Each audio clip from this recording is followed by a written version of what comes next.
प्रदान करें। बंदाई माता दी, बंदाई माता दी, बंदाई माता दी। सभी लोग वंदना मुद्रा में बैठ जाएंगे, दोनों हाथों को जोड़ लेंगे, आँखों को बंद करके सिद्ध परमेष्टि भगवान का स्मरण करेंगे। एक बार हम बोलेंगे, दूसरी बार आप सभी लोग एक स्वर में बोलेंगे। ओ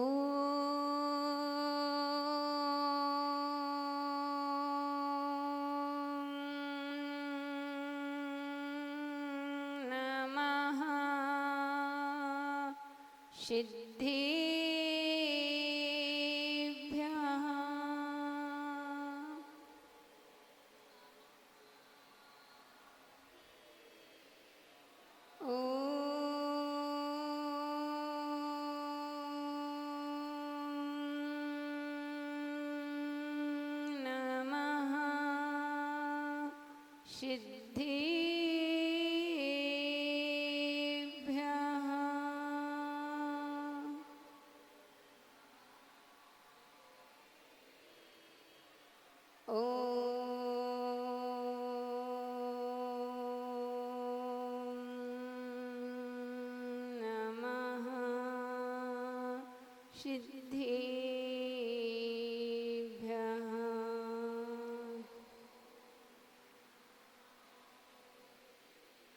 मेरे गुरु के चरण पड़े जहाँ धरती चंदन बनी, वहाँ प्रजा शांति का अनुभव करके बैर भावना मिटी। वहाँ अपने से नसर जीवन में शाश्वत सुख रस घोलेंगे, जब तक तन में श्वास रहेगी गुरुवर की जय बोलेंगे, गुरुवर की जय बोलेंगे, गुरुवर की जय बोलेंगे। जी बोलिए अनंत अनंत सिद्ध परमेष्टि भगवान की, त्रिलोक पूज्य पंच परमेष्टि भगवान की, 1008 देवाधिदेवादिनाथ भगवान की, मम इष्टाराध मम इष्टाराध शांतिनाथ भगवान की, 1008 चिंतामणि पार्श्वनाथ भगवान की, 1008 भगवान महावीर स्वामी की, परम पूज्य आचार्य विमल सागर जी सन्मति सागर जी महामुनिराज की, परम पूज्य मम दीक्षा गुरु भारत गौरव संत श्रोमणी आचार्य गुरुदेव 108 विराग सागर जी महामुनिराज की, परम पूज्य श्रोमणी पट्टाचार्य भगवान विशुद्ध सागर जी महामुनिराज की, परम पूज्य आचार्य विश्व सागर जी महाराज की, परम पूज्य मुनि अनुपम सागर जी शहर 2.5 दीप में 3 कम 9 करोड़ मुनि महाराजों की, अहिंसा में विश्व धर्म की।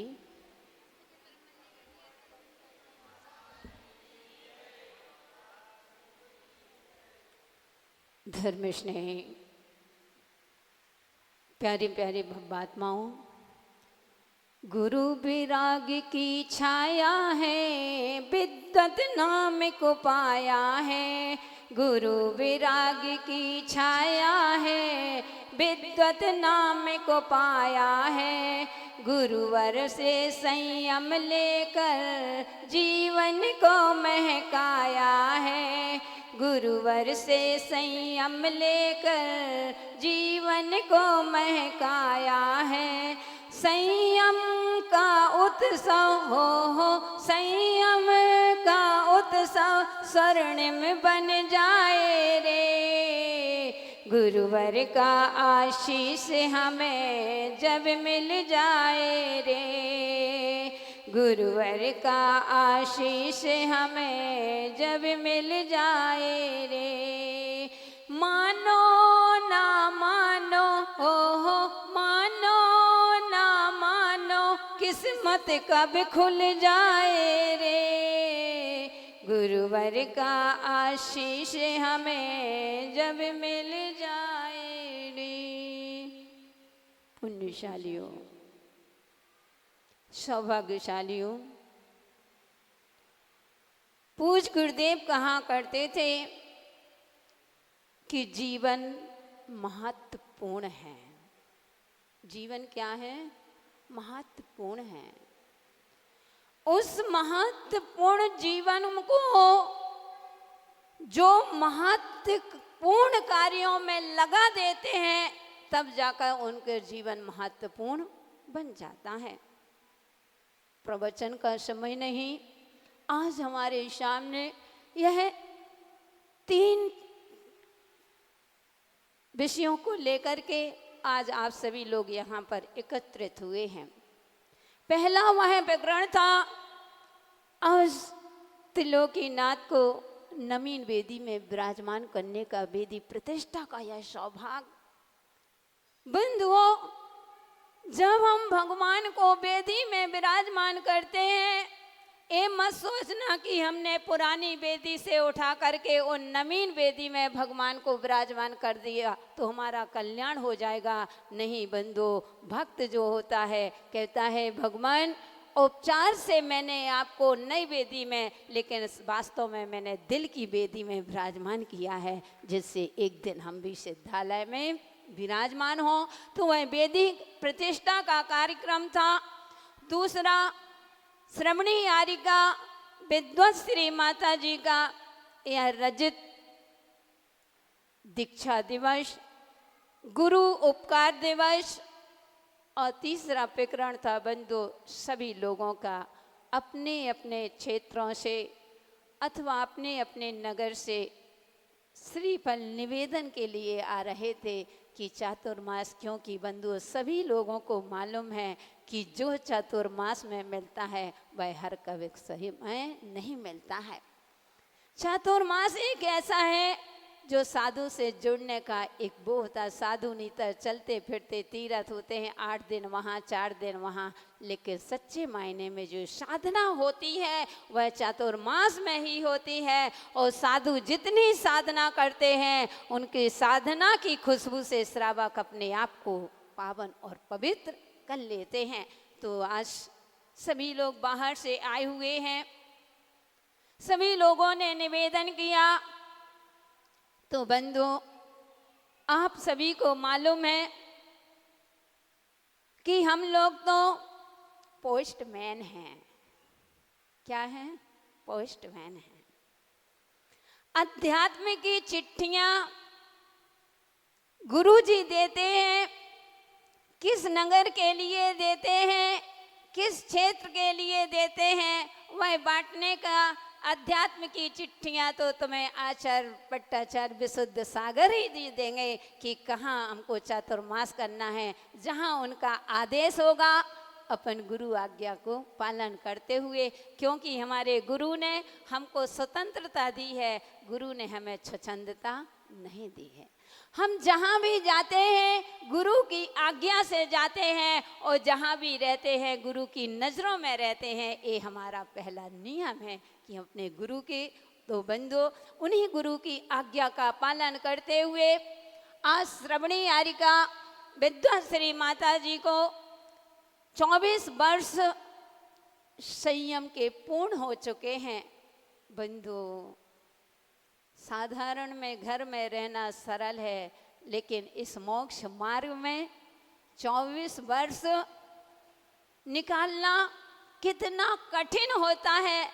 लेकिन जो संयमी होते हैं उनको कभी मार्ग कठिन नहीं लगता है, क्योंकि हमारे पूज्य गुरुदेव कहा करते थे, आज की विपत्ति कल की संपत्ति बनेगी। तो माता जी ने 24 वर्ष पूरे हुए, आज 25वें रजत संयम दिवस में प्रवेश कर रहे हैं। बंधुओं, श्रवणी आरिका विद्वत श्री के बारे में हम क्या बताएं। इनका जैसा नाम है वैसे ही इनके अंदर गुण हैं। इस शास्त्रों का स्वाध्याय, अनेक शास्त्रों का स्वाध्याय किया, एक बार 2 बार पढ़ती हैं, इनके दिमाग में बैठ जाता है, फिर इनके मन से नहीं निकलता। इनका दिमाग कंप्यूटर दिमाग है। कंप्यूटर हम तो भूल जाते हैं, जहाँ भूलते हैं तो हम तो विद्या श्री को आगे कर लेते हैं, भाई तुम बताओ, क्योंकि सहयोगी हो। और आचार्य पट्टाचार्य विशुद्ध सागर जी महाराज ने अभी जब सलेहा में पंच कल्याणक हुआ था तब आचार्य श्री ने कहा था, जहाँ बिंद श्री माता जी का मन दिमाग शांत हो जाता है फिर विद्या श्री माता जी का दिमाग चालू होता है। तो बंधु, अनेक गाथाएं, अनेक शास्त्रों का प्रमाण, ऐसा वैसा नहीं, प्रमाण सहित, और इनके अंदर इतना स्वाध्याय करने के बाद इतनी लघुता में मुझे लगता है विद्या श्री माता जी को अभी 25 वर्ष 24 वर्ष पूरे हुए दीक्षा के, लेकिन 5-5.5 साल ये हमारे साथ ब्रह्मचारिणी अवस्था में रहे, लगभग 29 वर्ष से हमारे साथ में हैं। कभी भी इनको मंच और माइक से कभी भी इंटरेस्ट नहीं है, हमेशा दूर रहते हैं। इनके अंदर यह विशेषता है कि ये अपने छोटों को हमेशा आगे बढ़ाती हैं, लेकिन आज के समय में आपको पता है कि अपनी ही दाल सभी लोग गलाना चाहते हैं, सभी लोग अपने अपने बनाते हैं, लेकिन छोटों को आगे बढ़ाना और स्वयं पीछे रहना इनकी सबसे बड़ी विशेषता होती है। विद्या श्री माता जी को साधना के माध्यम से कहें, कभी इनको एक उपास नहीं होता था, लेकिन इन्होंने 10 लक्षण धर्म पर्व के, पर्युषण पर्व के तीनों शाखाओं के इन्होंने 10 उपास तीनों शाखाओं के किए हैं। कितनी बार इन्हें अष्टांग का व्रत उपास से कर लिए, अष्टांग का व्रत नीरस से कर लिए, अष्टांग का व्रत एक रस से कर लिया, एक अन्न लेकर के कर लिया, बिना अन्न के कर लिए। और बंधु, इन्होंने विधि के कवल चंद्रायण के अपने जीवन में 5 बार उपास कर चुके, जिनका नियम रहता है 1 गिलास आज, दूसरे गिलास 2 गिलास, तीसरे दिन 3 गिलास, चौथे दिन 4 गिलास, ऐसे ऐसे करके 14 गिलास तक जाते हैं। फिर उपास, फिर एक एक क्रम ऐसे करके इन्होंने दीमापुर में 32 उपास माता जी ने दीमापुर की उस नागालैंड की धरा पर किए थे। और इन्होंने फिर आकर के गुवाहाटी में कमल चंद्रायण के 80 उपास किए थे।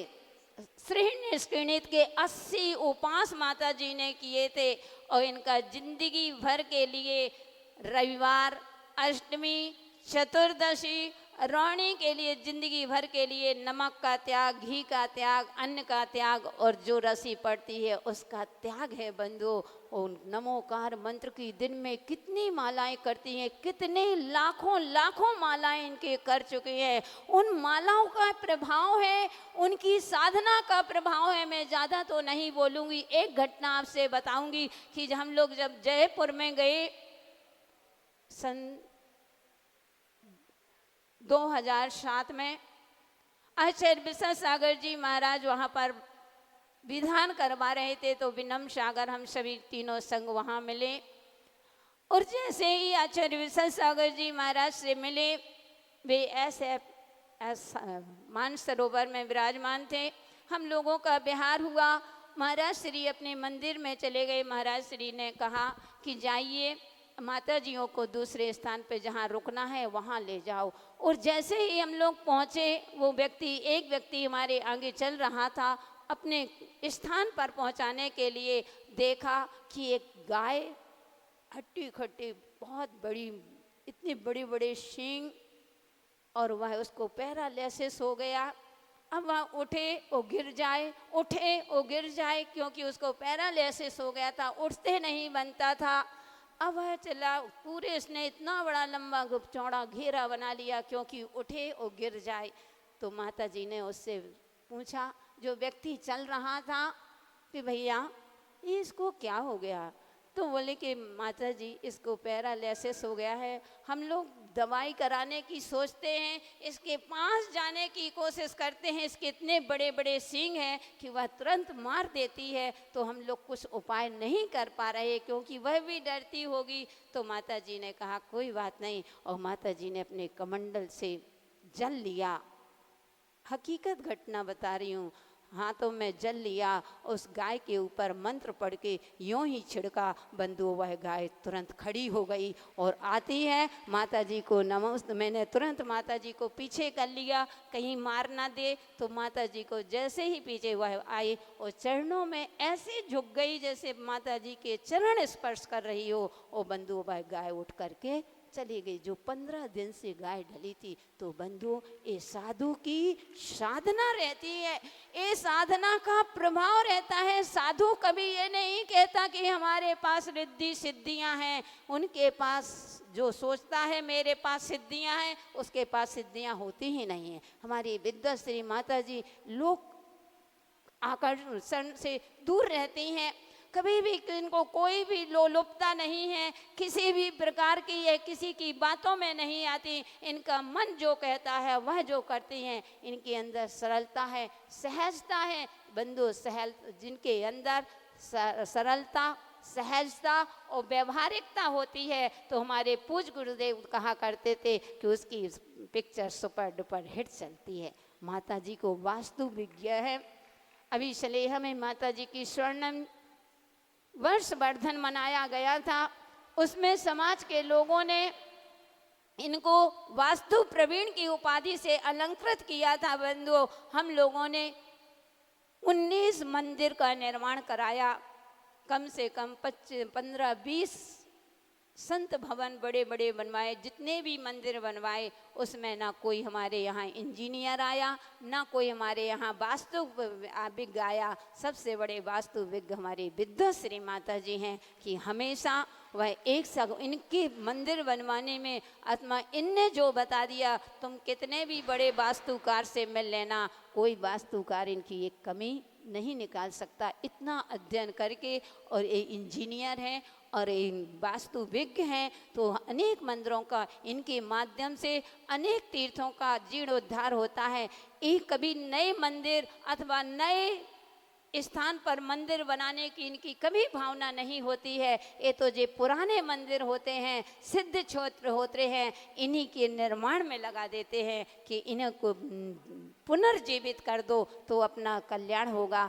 जिनकी सेवा होती रहे, नए नए की कौन सेवा करेगा। ऐसी हमारी श्रमणी आरिका विद्याश्री माता जी के लिए इतनी सुंदर भावना है, तो क्या कह सकते। उनके लिए यही आशीर्वाद देंगे कि माता जी आप हमेशा मुस्कुराते रहो, आप हमेशा प्रसन्न रहो, स्वस्थ रहो। क्योंकि हमारी माता जी का ज़्यादा स्वास्थ्य ठीक नहीं रहता, लेकिन अपने मनोबल से चलती हैं।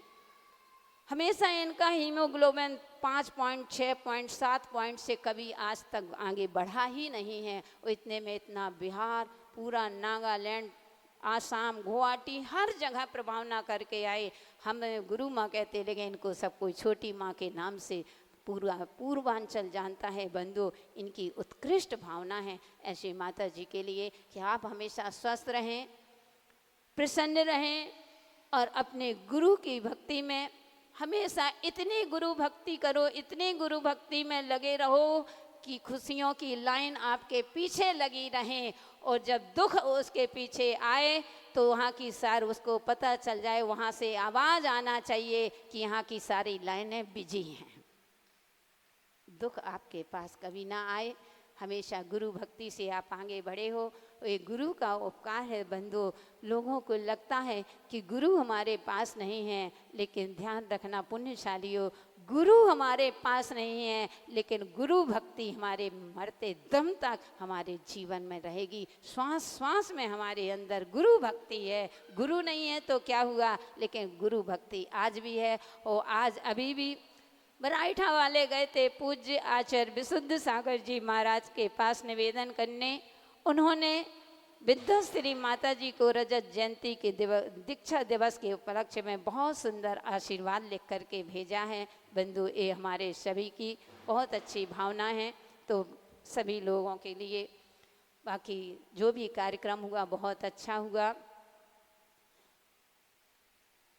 अंत में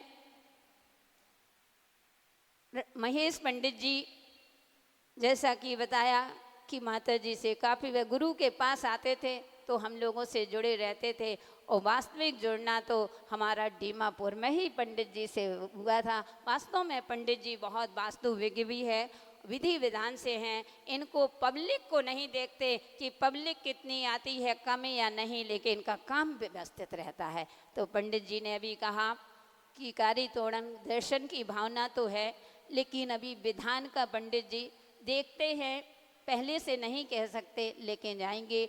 और चतुर्मास के लिए जहाँ जहाँ से भी निवेदन चला है बंधु, हमने पहले ही कह दिया, आप सभी लोगों को पूज गुरुदेव के चरणों में, पट्टाचार्य विशुद्ध सागर जी महाराज के चरणों में आप जाइए और निवेदन करिए। जहाँ गुरु आज्ञा दे देंगे वहीं हम चतुर्मास कर लेंगे। हमारी भी भावना यही है कि क्षेत्रों में अब 2 रूप तो हो नहीं सकते, एक ही रहेंगे, एक जगह कहीं भी होगा, लेकिन बहुत अच्छा चातुर्मास होगा। आप लोगों की, हम लोगों की साधना अच्छी रहेगी। और 4 जुलाई को इसकी घोषणा 4 जुलाई को करेंगे कि हमको चतुर्मास कहाँ करना है। पूज गुरुदेव का समाधि दिवस, द्वितीय समाधि दिवस है। पूज गुरुदेव भारत के प्रथम आचार्य हैं, जिन्होंने अपने उत्कृष्ट साधना करके उस उत्कृष्ट समाधि साधक कहलाते हैं। उन्होंने अपने समाधि मरण किया था। तो बंधु 4 जुलाई को है, देखते हैं।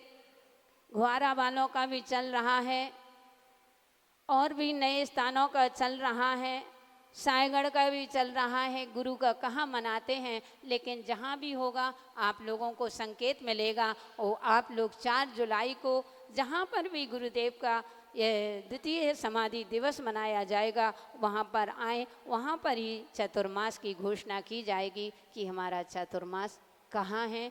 ऐसी पवित्र भावना के साथ सभी के लिए मेरा आशीर्वाद। जय बोलिए महावीर।